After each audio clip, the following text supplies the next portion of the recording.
because like anyone who takes their life by suicide, like, I'm sure the last thing they want to do is wake up and face a family member and go, why, and listen, no one will ever know, but I'd like to believe that the majority of people who do take their life, if they could do it again, they wouldn't. Like, if you could nearly come back as like in a spirit and watch the devastation you've caused by your decision, I'd like to think you would rather ask for help than ruin, because I've seen families ruined by it. Like, people who die in touch wood in car accidents or by cancer, you can somewhat put, but when people take the decision themselves to get out of here, it's very hard to.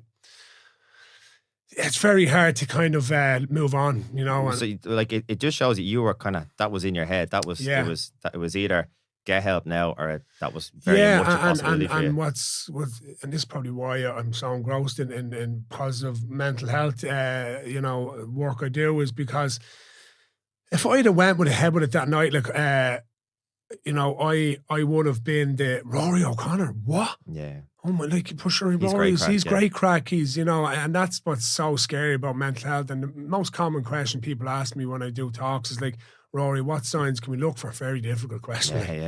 And that's the reality of it is. But I suppose it's funny, like, I know you were speaking to Andy McEnany recently, and as God is my judge, like, after I spoke to my dad, the next person that rang was Andy. Like, okay, did you know him through the football scene? Andy was our manager in Dunham. The year we won that intermediate. Yes, sorry, yeah. So Andy was Andy's a great man. Like, we had a great time here. He's no matter what Andy ever does, he'd be a legend in my eyes. Like, because he was there when it mattered for me. Like, and the Busey, he might have got off some meat spars. Yeah, we talked about it here. Yeah, it kind of annoyed me because, like, people, like, whatever about his decisions on the sideline, you can never question his heart and his belief in Meath football, and that's what pissed me off. Like, was like, people don't understand what that man, like, his passion. So anyway, the reason I rang Andy was because the Christmas Eve before he buried his brother Shane, like, and I remember being at the funeral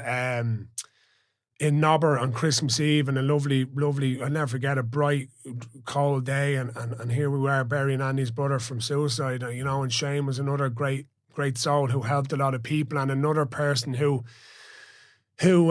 probably was too good to people, and he couldn't deal with negativity from politics. So it's very sad, like, and that's why, I would have been another, probably maybe Shane, like, and I didn't want to be that, oh my God, Rory's another one, that we never thought coming. So thank God you had the perspective to kind of see that in all the midst, because I imagine your head's all over the place and you're in a cloud. Yeah, well, but between my own tragedy of my cousin and Shane McEnany, it was fresh in my head, like. So as I said to you, I asked for help back then, and help came. If you enjoyed this clip, you can catch the full episode on Spotify, Apple Podcasts, or wherever you get your podcasts.